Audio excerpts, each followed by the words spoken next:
ويعطى كل إنسان حظه على قدر يقينه، على قدر يقينه يعطى. قال الإمام الزركشي رحمه الله في البرهان إن امرأة قال لها أحد أحفادها إن سقف البيت يكاد أن يسقط، فكتبت ورقة وأعطته إياها وقالت له ضعها في ثقب السقف، فأخذ الفتى الورقة دون أن يقرأها ووضعها في ثقب السقف. مكث السقف على حاله يكاد أن يسقط ولم يسقط 20 سنة. قال الفتى ثم ماتت العجوز، فلما ماتت العجوز أردت أن أعرف ماذا كتب، فلما أخذت الورقة من ثقب السقف سقط السقف، ثم قرأت ما فيها فإذا قد كتبت فيها اللهم إنك قلت إن الله يمسك السماوات والأرض أن تزولا، اللهم أمسك علينا السقف. فأمسك الله السقف 20 عاما ليقينها بربها.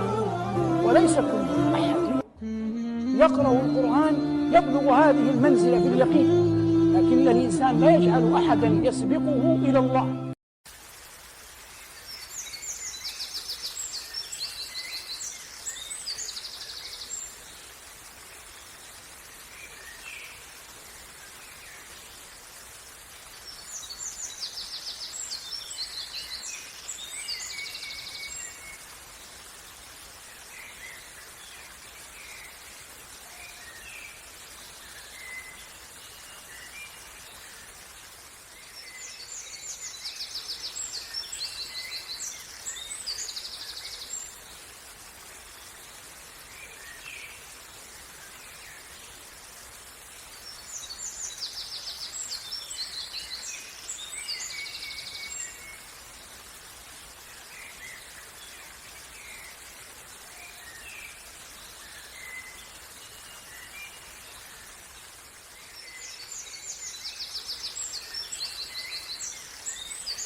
السلام عليكم.